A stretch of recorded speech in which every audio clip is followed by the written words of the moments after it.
পোশাক কারখানার জেনারেটরের শব্দ ও তুষচালিত বয়লার মেশিনের ছায়ে অতিষ্ঠ হয়ে উঠেছেন গাজীপুরের কালিয়াকৈর উপজেলার মৌচাক চেয়ারম্যান বাড়ি রোডের আবাসিক এলাকাবাসী। স্থানীয়রা জানান, একদিকে তীব্র গরম, অন্যদিকে দিনরাতে সমান তালে চলে লোডশেডিং। গরম থেকে বাঁচতে ঘরের জানালা দরজা খোলা যাচ্ছে না। খোলা রাখলেই জেনারেটর মেশিনের তীব্র শব্দের পাশাপাশি পোড়া তুষের ছায়ে ভরে যায় ঘরের মেঝে, রান্না করা খাবারও। এমনকি তুষের ছাই থেকে রক্ষা পায় না গাছপালাও। স্থানীয়দের অভিযোগ, ঘনবসতিপূর্ণ এলাকাটির পিছনে হাইড্রো অক্সাইড নিটওয়েল লিমিটেড নামের একটি সোয়েটার কারখানা গত 10 থেকে 12 বছর যাবৎ নিম্নমানের জেনারেটর ও তুষচালিত বয়লার মেশিন ব্যবহার করছে, যাতে তীব্র শব্দ তৈরির পাশাপাশি তুষের পোড়া ছাই বাতাসে উড়ে আশেপাশের স্থাপনায় পড়ছে। এতে জনজীবন অতিষ্ঠ হয়ে উঠেছে। ওনারা যে বয়লারটা ব্যবহার করে সেটা হচ্ছে তুষের বয়লার। তো প্রথমত দেখা গেছে যে সে তুষের থেকে যে কালিটা হয় সেই কালিটা পুরো এলাকায় ছড়ায় পড়ে, যার জন্য দেখা গেছে যে আমাদের এরকম সমস্যা যে আমাদের খাবারে পরে, জামা কাপড়ে পরে, মানে জানালা দরজা কোনো কিছু খোলা রাখা যায় না। আমরা এখানে প্রত্যেকটা বাড়িতেই পায়ের তলায় ছায়ে ভরে যায়, আমরা বিছনায় পাড়া দিতে পারি না, কাপড় চোপড় বিছনাপত্র সবকিছু ছায়ে আমাদের কালো হয়ে গেছে।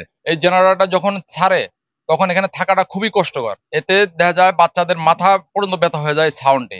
আর এই বলাটা যে কোনো সময় দুর্ঘটনা হয় তখন এই জেনারেটরের জন্য অনেক মানুষ হতাহত হতে পারে। তাদের অভিযোগ, এতে শারীরিকভাবে অসুস্থতার পাশাপাশি মানসিকভাবে বিপর্যস্ত হয়ে পড়ছেন।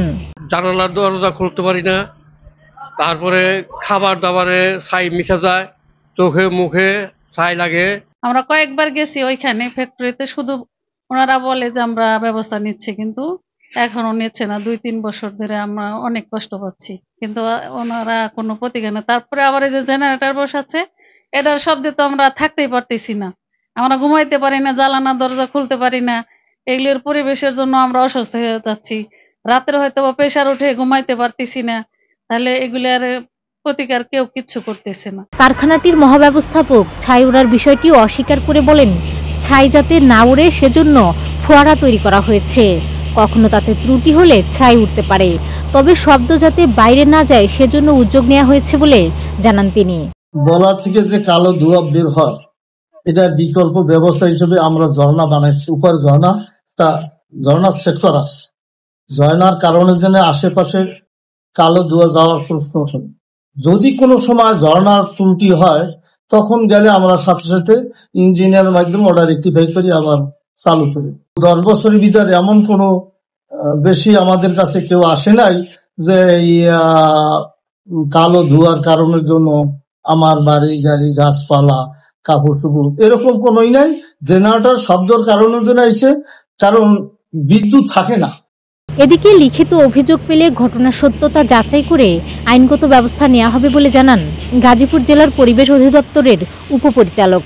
ওই কমিউনিটি আমাদের বরাবর একটা অভিযোগ দায়ের করুক যে হাইড্রোক্সাইড এই ক্ষতি করতেছে।